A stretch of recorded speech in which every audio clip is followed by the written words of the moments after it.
আসসালামু আলাইকুম প্রিয় দর্শক, অন্তর্বর্তীকালীন সরকার বিদায় নিয়েছে, এখনো 2 সপ্তাহ হয়নি, কিন্তু এরই মধ্যে এই সরকারের বিভিন্ন উপদেষ্টা যারা ছিলেন, খুব পাওয়ারফুল উপদেষ্টা যারা ছিলেন, তাদের বিরুদ্ধে শত শত দুর্নীতির অভিযোগ দুর্নীতি দমন কমিশনের কাছে জমা পড়ছে, অলরেডি পড়েছে, আরও আসছে।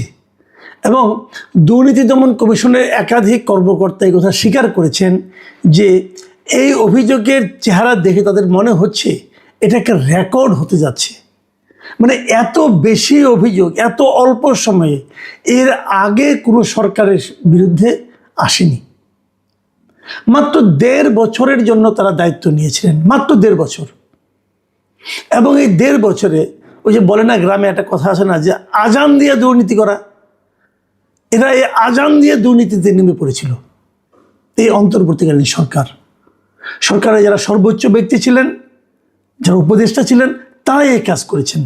তো তারাই যদি এমন কাজ করেন, নিচের দিকে কি অবস্থা হয়েছে সবসময় মনে রাখবেন। সরকারের যারা মূল ব্যক্তি, যারা নাকি শীর্ষস্থানীয় লোক, তারা যদি নিজেরাই অপকর্মে লিপ্ত হন, তাহলে আপনি নিচের দিকে আর থামাতে পারবেন না।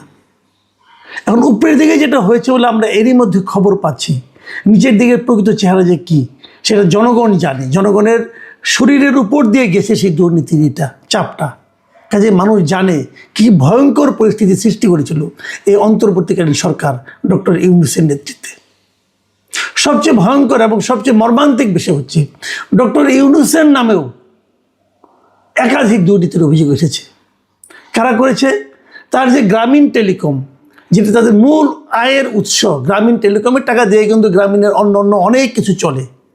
গ্রামীণ টেলিকম হলো এই যে আমরা যে গ্রামীণ ফোন ইউজ করি, এই গ্রামীণ ফোনের মাদার অর্গানাইজেশন। মানে প্রথম সরকারের কাছ থেকে লাইসেন্সটা নিয়েছে গ্রামীণ টেলিকম, তারপর সেটা পরিচালনার জন্য তারা গ্রামীণ ফোনকে, মানে আপনার এই নরওয়ের যে টেলিনর কোম্পানি আছে তাদেরকে দায়িত্ব দেয়, তারা ওখানে করে। এবং এর যা প্রফিট হয়, সেই প্রফিটের প্রায় 30-32% প্রফিট এই গ্রামীণ টেলিকম বসে বসে পায়। মানে তাদের কোনো লোকজন নাই, লোকজন সব টেলিনরের। এবং সেই টাকাটা 9-6 করা বলেন, যা কিছু করা বলেন, এখান থেকে ওখানে নেওয়া, ওইখান থেকে আরেক কোম্পানি করা, সেই কোম্পানি করা, নিজের নামে ট্রাস্ট করা। ডক্টর ইউনূস দেখবেন মাঝে মাঝে বলেন যে আমার কোনো অর্থ নাই, ওনার কোনো টাকা পয়সা নাই, ওনার নামে কিচ্ছু নাই, ব্যাংকে কিছু নাই, কিন্তু ওনার নামে একটা ট্রাস্ট আছে। ট্রাস্ট মানে একাত্রে ট্রাস্ট গঠন করেছে, যে ট্রাস্টের একমাত্র কাজ হলো ডক্টর ইউনূসের পরিবারকে লালন পালন করা। শুনেছেন কখনো এরকম? এই ট্রাস্টে টাকাটা কোত্থেকে আসে? এবং এই ট্রাস্টের কেন করা হয়েছে? যে ট্রাস্ট করলে পর তার কোনো ইনকাম ট্যাক্স দিতে হয় না। এবং এই জন্য উনি এটাকে ট্রাস্ট করে রেখেছেন। এবং ওই ট্রাস্টের একমাত্র কাজ হলো উনি, ওনার পরিবার, মানে ওনার স্ত্রী, কন্যা, এদেরকে লালন পালন করা। এই হলো ট্রাস্টের কাজ। তার মানে ওনার কিছু থাকার দরকার নেই রে ভাই, ওনার বাকি জীবন তো ট্রাস্টই চালাবে। এই হলো ডক্টর ইউনূস। এবং সেখানে কি বলা হয়েছে, যে কিভাবে সেই গ্রামীণ একটা ট্রাস্ট করছে করে গ্রামীণ কল্যাণ, গ্রামীণ টেলিকমের টাকা অর্থ আত্মসাৎ করেছে, তার ডিটেল বিবরণ দিয়ে তারা কিন্তু দুদকের কাছে অভিযোগটা করেছে। এবং এর বাইরেও ডক্টর ইউনূস, মানে প্রধান উপদেষ্টা হিসেবে, উনি এই দায়িত্ব পালনকালে বিপুল পরিমাণ অর্থ বিদেশে পাচার করেছেন, এমন অভিযোগও এই দুদকের কাছে উপস্থাপন করা হয়েছে। ডক্টর আসিফ নজরুল, যিনি একসময় খুবই একজন জনপ্রিয় ব্যক্তি ছিলেন দেশে, টকশোতে কথা বলতেন, সরকারের সমালোচনা করতেন, অনেক কিছু হাসিনার সমালোচনা করেছেন, আবার উনি হাসিনার অনেক স্তুতিও করেছেন বিভিন্ন সময়। এই ডক্টর আসিফ নজরুল, যাকে দেখলে অনেকে মনে করতেন ন্যায় নীতির একজন প্রতিভূ, তার বিরুদ্ধে দুর্নীতি এবং অর্থ পাচারের 1 ডজনের বেশি অভিযোগ জমা পড়েছে দুদকের কাছে। এবং সেই অভিযোগগুলো বেসিক্যালি কী ধরনের? মামলা বাণিজ্য, জামিন বাণিজ্য, বিচারক পদায়ন, এই সমস্ত দুর্নীতি।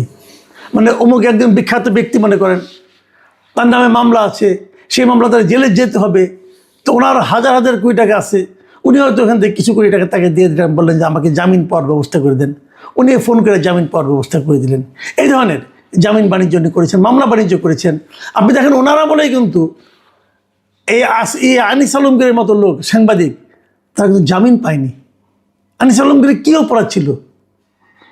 কী অপরাধ ছিল এবং ওনার যে নিম্ন আদালতে জামিন না পাওয়া এই ব্যাপারে যে ডক্টর আসিফ নজরুলের ভূমিকা ছিল এটা নিয়ে কারো কোনো সন্দেহ নাই, আমার তো অন্ততপক্ষে নাই। কেন সম্পূর্ণভাবে এইগুলি কি দুর্নীতি পর্যায়ে, এর হয়তো টাকা পয়সা পাওয়ার ব্যাপারে এখানে নাই, কিন্তু উনি যে কাজটা করেছেন এটা তো অনৈতিক কাজ করেছেন। একটা মানে ওনার আসিফ আনিস আলমগীরের বিরুদ্ধে একজন সাংবাদিক কথা বলার অপরাধে ওনার বিরুদ্ধে এই মামলাগুলো করা হয়েছে এবং সেটাকে সন্ত্রাস বিরোধী মামলা করা হয়েছে, সেটা বোঝাই যায়। আরও অনেক জায়গায় আসিফ নজরুলের বিরুদ্ধে আরও বড় একটা অভিযোগ হলো যে উনি ঢাকার গুরুত্বপূর্ণ জায়গাগুলোতে আইন মন্ত্রণালয়ে থাকার কারণে সাব রেজিস্ট্রার পদে উনি যে বদলিগুলি করেছেন, এই এক একটা বদলিতে 50 লাখ 80 লাখ 1 কোটি টাকা পর্যন্ত কিন্তু লেনদেন হয়ে থাকে এবং ওনার আমলে এইগুলি সবগুলি সাব রেজিস্ট্রার কিন্তু উনি বদলি করেছেন এবং এই বদলির মাধ্যমে উনি টাকা হাতে নিয়েছেন বলে অভিযোগ এসেছে। এটা কিন্তু অভিযোগ সব, এই অভিযোগগুলো দুদকে জমা পড়েছে। এখানে দুদকে অভিযোগ আরও জমা পড়েছে কার বিরুদ্ধে?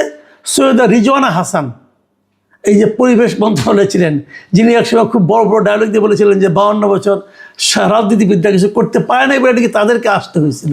তো উনি তো বিশাল একটা প্রতিভার লোক, ওনার বিরুদ্ধে কমপক্ষে 8টা অভিযোগ জমা পড়েছে এবং ওনার ব্যাপারে তো আরও অনেক কিছু আছে। ওনার স্বামীর ব্যাপারে তো অনেক অভিযোগ আগের থেকে আমরা জানতাম যে নসরুল হামিদ বিপুর সঙ্গে তাদের কী সম্পর্ক, পারিবারিক সম্পর্ক, এবং কীভাবে ওনারা বিপুর সম্পত্তিকে রক্ষণাবেক্ষণ করেছেন, রক্ষণাবেক্ষণের দায়িত্ব নিয়েছেন, এগুলো তো আমরা মোটামুটি বিভিন্ন সময় শুনেছি। কিন্তু তার বাইরেও ওনার ব্যাপারেই 8টা অভিযোগ দুদকের কাছে জমা পড়েছে। দুদকের কাছে অভিযোগ এসেছে আপনার জ্বালানি উপদেষ্টা যিনি ছিলেন মোহাম্মদ ফাউজুল কবির খান, তার ব্যাপারেও বলা হচ্ছে তিনি নাকি সামিট গ্রুপ থেকে বিপুল পরিমাণ অর্থ নিয়েছেন। এই ধরনের অভিযোগ দুদকে জমা পড়েছে এবং বিভিন্ন বেসরকারি যে বিদ্যুৎ কোম্পানিগুলো আছে তাদের সঙ্গেও ওনার বেশ অবৈধ লেনদেন হয়েছে বলেও কিন্তু অভিযোগ রয়েছে।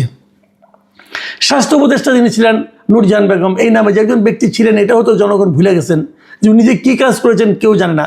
ওগুলো হলো ওনার অকর্মণ্যতার ব্যাপার। কিন্তু ওনার বিরুদ্ধে অভিযোগ হয়েছে যে বিভিন্ন হাসপাতালে কেনাকাটার অনিয়ম, তারপরে আবার টেন্ডার জালিয়াতি, এই সমস্ত নিয়ে ওনার বিরুদ্ধে অনেকগুলো অভিযোগ জমা পড়েছে। তবে সবচেয়ে বেশি অভিযোগ এসেছে কার নামে?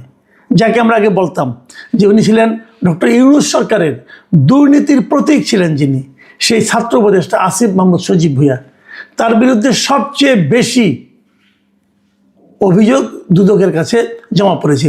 অনেক অভিযোগ এসেছে, যে অভিযোগগুলির নামে এসেছে, বেনামে এসেছে।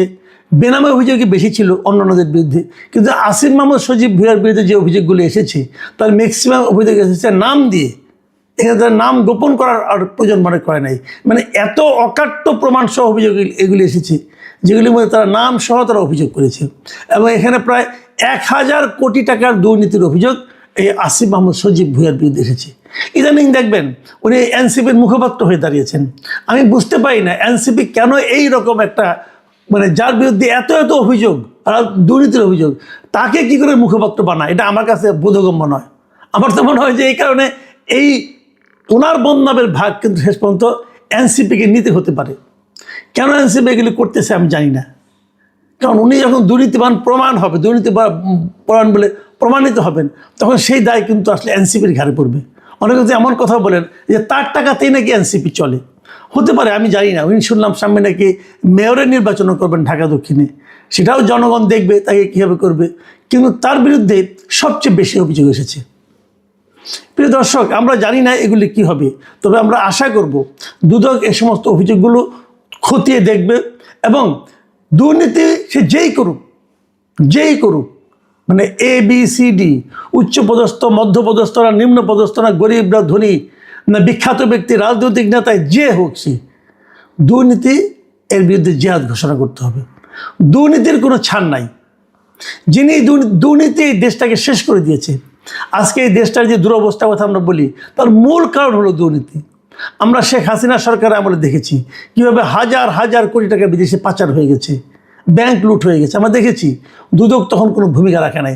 দুদককে নিয়ে মানুষ হাসাহাসি করতো, মানুষ বলতো দুদক কেবল দুর্বলের জন্য, দুদক কখনো সরকারের বিরুদ্ধে কিছু বলে না, এখনও তো তাই বলবে না। কিন্তু যে সরকার থেকে মাত্র ধরা নেমেছে, তাদের বিরুদ্ধে যে অভিযোগগুলো এসেছে, আমরা আশা করব দুদক এগুলো খুব সিরিয়াসলি নেবে এবং চুল চেরা বিশ্লেষণ করবে। যদি এগুলোর দুদক ঠিকঠাক মতো হ্যান্ডেল করতে পারে কেবল তাহলেই আমরা বলবো যে না, দুদকের পক্ষে সম্ভব। আমি বর্তমান যে বিএনপি সরকার আছে তাদেরকেও বলবো, তাদেরকে আমি বলেছি বহুবার যে আপনারা দুদকটাকে ঠিক করেন, দুর্নীতিকে থামান। দুর্নীতি হলো কি একদম ঘুণ পোকার মতো, একদম সরকারকে, দেশকে, জাতিকে ভেতর থেকে খেয়ে দেয়। এই জায়গাটা যদি থামাতে পারেন, আমরা হয়তো এই জাতি নিয়ে সামনের দিকে অগ্রসর হওয়ার স্বপ্ন দেখতে পারবো।